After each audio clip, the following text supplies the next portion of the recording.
नमस्कार दोस्तों, स्वागत है आप सभी का हमारे चैनल वर्कअप सीसी में। फ्रेंड्स, आज हम बात करने वाले हायर पेंशन के बारे में। दोस्तों, आप लोगों ने बहुत सारे चैनल्स पे या न्यूज़ में या मीडिया में या यूट्यूब में या फेसबुक में कई जगह पे हायर पेंशन के बारे में बहुत सारे न्यूज़ आप लोगों ने सुना होगा। तो आप लोगों को मैं बताने वाला हूं कि यह हायर पेंशन अगर अच्छे तरह से गवर्नमेंट मंजूर कर देती है, अगर हायर पेंशन की मंजूरी अच्छे से मिल जाती है तो आपको पेंशन लगभग 10,500 से लेकर 12,500 रुपये मंथली मिल सकता है।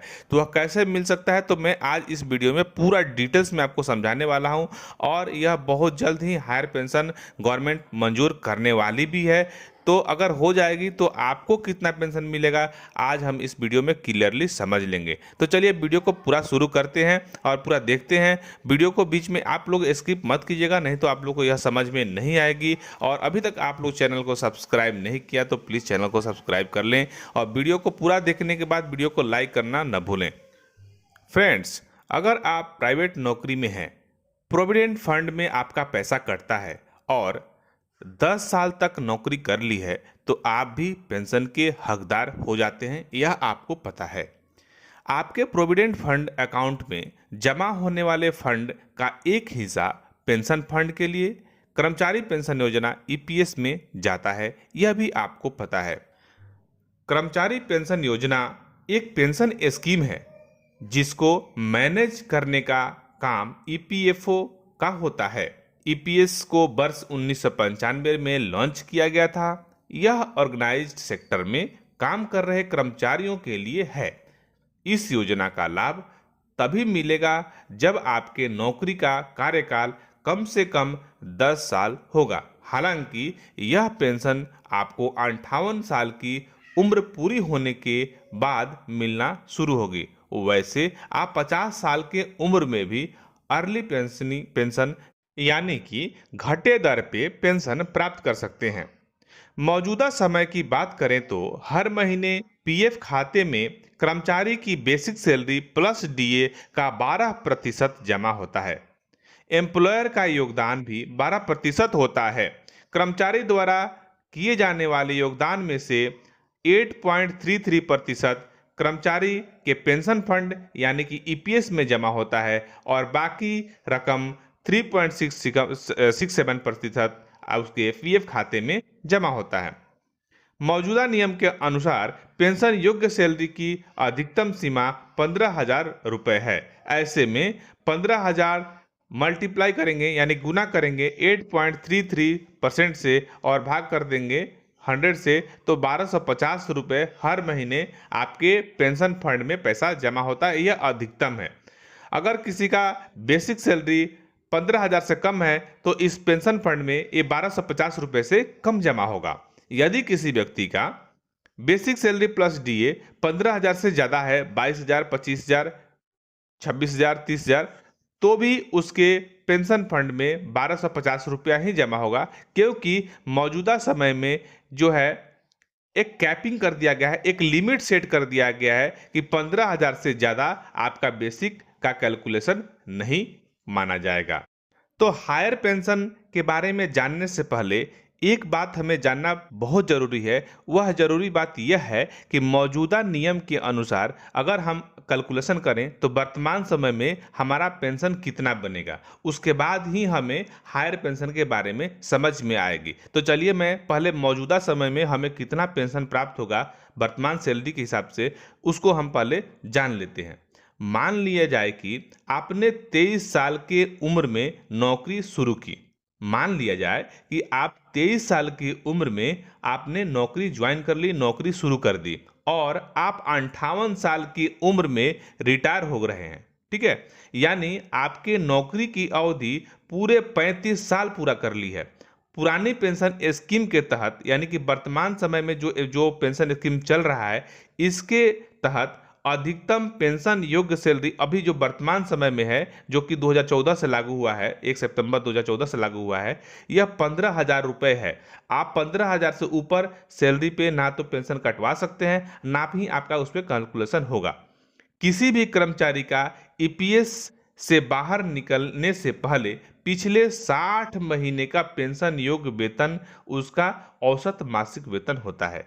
अर्थात जिस समय आप रिटायर्ड होते हैं वहां से उस समय से लेकर पीछे पीछे उस पीछे 60 महीने तक के कितना आपने हर महीना सैलरी प्राप्त किया है, किसी महीने में कम प्राप्त किया होगा, किसी महीने ज़्यादा प्राप्त किया होगा, किसी महीने में 15,000 से कम भी प्राप्त हुआ होगा कि इसलिए हुआ होगा कि किसी महीने आप एब्सेंट हो गए होंगे या कुछ कारण से, तो वो जो एवरेज निकाल लिया जाता है 60 महीने का। एवरेज निकालने के बाद क्या किया जाता है कि उस एवरेज आपका बेसिक प्लस डीए का जो एवरेज आता है वो एवरेज गुना आप कितने साल नौकरी किए हैं। आपने 35 साल नौकरी किया, उसको 70 से भाग लगा देते हैं। जैसे मान लेते हैं कि आपने पिछले आपका अगर हम पिछले 60 महीने के बेसिक प्लस डीए का मैं अगर एवरेज निकाला तो वहां पे 15,000 निकल के आया।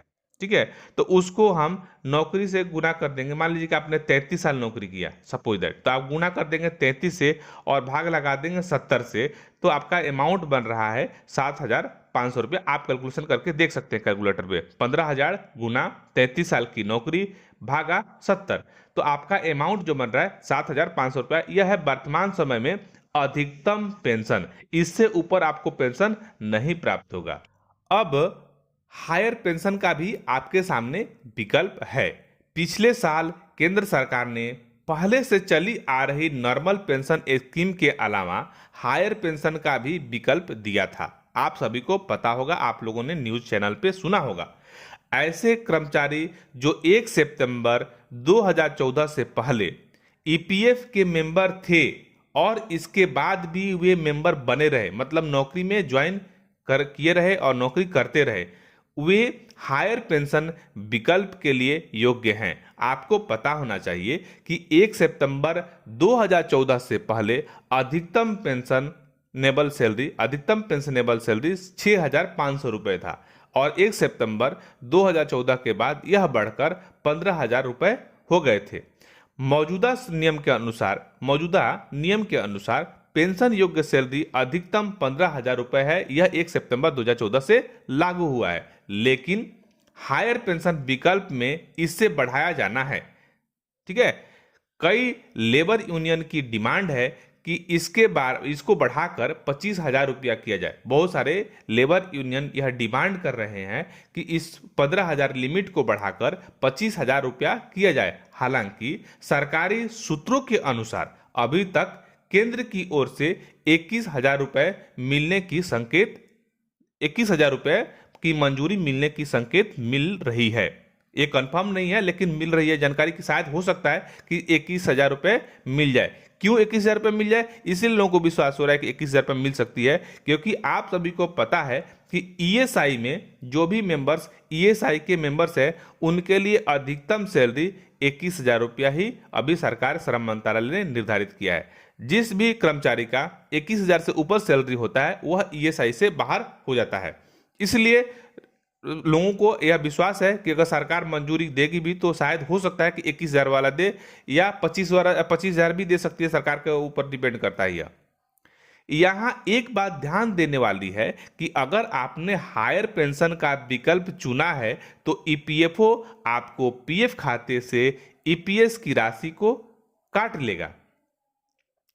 समझ गए ना? अगर आपने हायर पेंशन चुन लिया है तो जो भी डिफरेंस अमाउंट बनता है, जितना आपको जमा करना चाहिए था लेकिन आपने कम आपका पेंशन फंड में जमा हुआ है, तो आपके जो पीएफ खाते में जो पैसा जमा रहेगा उस खाते से पैसे काटकर और पेंशन वाले फंड में पैसा को शिफ्ट कर देगा। मान लीजिए आपके पीएफ खाते में 3 लाख रुपए जमा है, तो आपको हायर पेंशन अगर आपने विकल्प चुन लिया है, आपको हायर पेंशन आपको लेना है, तो जो डिफरेंस अमाउंट चाहिए हायर पेंशन के लिए, जो अमाउंट कम पड़ रहा था, वो कम अमाउंट आपका पीएफ खाते से पैसे काटकर उसमें मेकअप कर लेंगे। तो आइए जानते हैं कि हायर पेंशन स्कीम 21,000 रुपए बेसिक पर पेंशन कितना बनेगा। मान लिया जाए कि आपने 23 साल की उम्र में नौकरी शुरू की और 58 साल की उम्र में आप रिटायर होने वाले हैं, यानी आपकी नौकरी की अवधि 35 साल हो रही है। मान लिया जाए कि ईपीएस से बाहर निकलने के समय पिछले 60 महीने में आपकी बेसिक सैलरी 21,000 रुपये है। किसी भी कर्मचारी का ईपीएस से बाहर निकलने से पहले पिछले 60 महीने का पेंशन योग्य वेतन उसका औसत मासिक वेतन होता है। यह मैं आपको पिछले भी कई बार बता चुका हूं और एक बार फिर से बता रहा हूं कि मंथली पेंशन बराबर होता है आपका एवरेज मासिक पेंशनेबल सैलरी गुना कितने साल आपने नौकरी किया भागा 70। तो यहां पे आपको मैंने बताया कि आपने 21 साल नौकरी 21,000 आपका पेंशनेबल सैलरी बन रहा था। पिछले 60 महीने का औसत पेंशनेबल सैलरी आपका 21,000 बन रहा था। उसमें 35 साल आपने नौकरी किया तो गुना 35 और जो अमाउंट बनेगा उससे 70 से भाग लगा देंगे। तो आपका देखिए यहाँ पे अमाउंट बन रहा है, पेंशन का अमाउंट बन रहा है 10,500 रुपया। उसी प्रकार हायर पेंशन अगर आपका 25,000 रुपये बेसिक की मांग की मंजूरी सरकार अगर दे देती है, फिर आपको कितना पेंशन बनेगा? तो उसी तरह 25,000 रुपये गुना 35 साल की नौकरी भागा 70, तो आपको यहाँ अमाउंट बन रहा है 12,500 रुपये। ये हो गया कैलकुलेशन। तो लेकिन आपको मैं इसको बता दूं कि ये जो कैलकुलेशन है, ये कैलकुलेशन ईपीएफओ ने अब तक हायर पेंशन कैलकुलेशन की घोषणा प्रति कोई घोषणा नहीं की है, घोषित नहीं की है कैलकुलेशन।